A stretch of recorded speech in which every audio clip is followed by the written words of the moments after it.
2013 then, they're back in the final again. This time it's Brogan scoring goals and Mayo go down, and they only lose that final by a point. They lost by 4 points to Donegal the previous year. It's only a point against Dublin in 2013. They're getting closer. In 2014, it looks like they're going to be back in the final again. They're a man down against Kerry. They're 5 points up against Kerry, but they still managed to draw that game. Everybody talks about Limerick, and I'm sure Mayo people everywhere will remember actually that Croke Park was really where that day was lost. On the other side of the coin that year, Dublin got beaten. The opportunity of actually taking down that Dublin team, which in fairness Mayo probably would have fancied doing themselves because it was a chaotic version of Dublin. It had been done on the other side of the semi-final, but Mayo somehow found a way to not get past Kerry. 2015 then, we remember, was the drawn game, the Diarmuid Connolly suspension game. Dublin win the replay comfortably, but that drawn game is one that'll stick in the craw of Mayo fans and definitely has over the last 5 years. 2016 then, 2 own goals. For me, this is number 1 on the list without question. And then 2017 is GPS Gate. It's one of the best finals of all time. It was a game that we actually thought could be the straw that broke the camel's back of Dublin finally hammering a team in an All-Ireland final and finally beating Mayo comfortably. And there were times in that game where you thought it might happen, but then Lee Keegan came out of nowhere and scored one of the great goals in an All-Ireland final, and in my opinion, one of the best finals we've ever seen. So you picture all of that and try and figure out which is the worst. As I say, 2016 has to be number 1. The 2 own goals just has to be number 1. A close second would have to be 2017. I think that performance was just so good. It did deserve an All-Ireland win. And I think Dublin, actually, if you're talking about not giving Dublin enough credit, I think maybe Dublin deserve a bit more credit for how they performed in 2017 as well. And Dean Rock in particular for actually nailing that free. Sorry, the 2016, we've kind of glossed over it. The 2 own goals was in a drawn game. And the replay was pretty close. I'm using 2016 as a whole here. Sorry, that was in a drawn game. In the replay, they lost by a point. Yeah. I'm sorry, I'm not laughing. I'm not laughing. It's nervous laughter. It's a like we're watching an unfolding tragedy very slowly at glacier pace. We're revisiting it, then we're picking at the scab and we're feeding it to you for breakfast, Mayo people. We're sorry about this. We really are. It wasn't our intention. It's Nathan Murphy's fault for seizing the airwaves yesterday and trying to make up, ratcheted pressure up on Dublin. Own goals and a replay. I just have to put this down here. Text us which of these was the most painful of the memories for you to revisit. GPS Gate, like, that was peak Dublin, like them at their best. It's not really a sin to lose to them, is it? No, definitely not. And as I say, I think Dublin do deserve more credit for the way they performed in that final.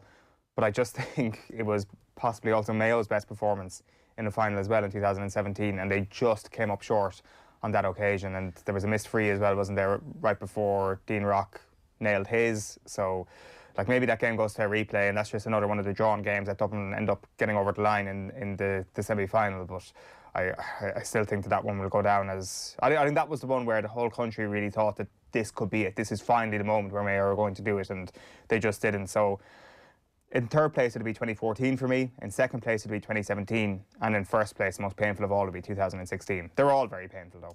Is the year, though, of the replay against Kerry, is that not the bit where a Donegal team who, granted, have already won All-Ireland and so, you know, have beaten you in the All-Ireland final, might have had a little bit of hoodoo over them, but get beaten by Kerry and, like, are a very beatable team? Is that not the one that actually... They're thinking, if the American football wasn't on, if it was on in Croker. Yeah, or if they just hadn't blown their lead the first day, if they just hadn't let James O'Donoghue sneak along at the back post. Like, that's, I definitely think that year, 2014, would be third on the list. Is 2014, when's the game when Cillian O'Connor and Aidan O'Shea concuss each other in an accident? That is 2014, isn't it? Yeah, that is 2014. That's... So that's all part of it. That's all part of the draw against Kerry, the Limerick game, and then seeing Donegal actually win on the other side of the draw. I think that all feeds into the pain of that year. And James Horan steps away after that, which, like, obviously they've gone so close in the non-James Horan eras, and obviously there was a lot of controversy around Holmes and Kennelly and the way they left their job, but they still got him back to within a whisker of an All-Ireland final the year after. And Stephen Rossford obviously is a brilliant manager as well, who came in after that. But I don't know, would James Horan hanging in for one more year, would that have been the difference in 2015?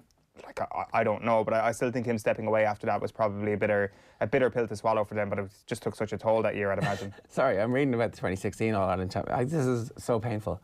So Dublin 2-9, Mayo 15 points. The 2 goals that Dublin scored were scored by Mayo, right? So essentially Dublin kicked 9 points and got a draw, right? Yeah. In the replay, it's 115 to 114, 6 minutes of stoppage time played. The referee blows his whistle to give a free in to Mayo. Killian O'Connor misses it. Yeah, from the left sideline, isn't it? It's a free that we've seen him score more than anybody else has ever scored. And, Does that free go over with no fans there this weekend? Maybe. So we're asking you to rank the pain. It's a flash poll. It's up now at Off the Ball, which was Mayo's most heartbreaking loss of the past decade. Yeah, if you think we don't know our Mayo pain, then feel free to hit us up. The hashtag is OTB AM. Have we done a bad thing, Owen? I'm sorry to everybody in Mayo. I'm also sorry to Dublin now. I'm sure that there will be Dublin people out there who'll be like, it's not Mayo pain, it's all about Dublin greatness, and that's the reason why that was suffered. I just want to...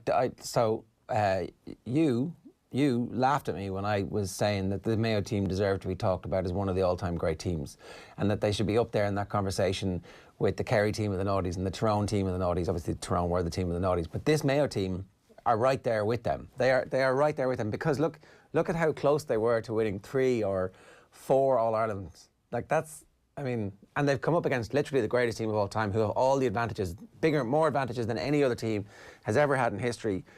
And Mayo are the only ones who have proven to be a decent rival. I would actually argue that if Mayo had won one of those, it would have been better for Dublin in the long run, because we would have thought of Dublin as an even better team, because Mayo were All-Ireland winners. And, you know, as your rival is perceived, that sharpens your own legacy.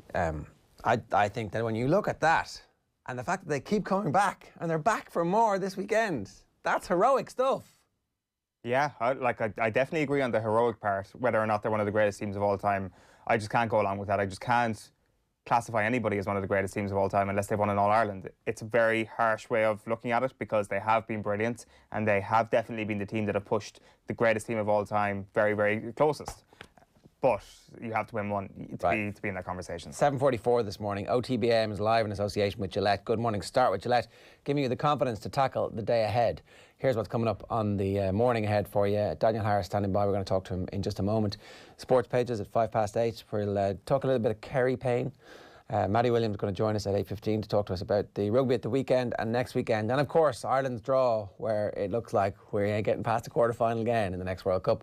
A new movie out called The Racer talks about the Festina affair and Dublin's relationship with that. Antrim hurling, Neil McMahon is going to join us 9:10. And Brian O'Driscoll, his reaction to the Rugby World Cup draw from 9:30 this morning as well. If you want to get in touch, 0879 180 180 is the number. And so we'll go to football with Daniel Harris, because there are lots of things for us to get our teeth stuck in.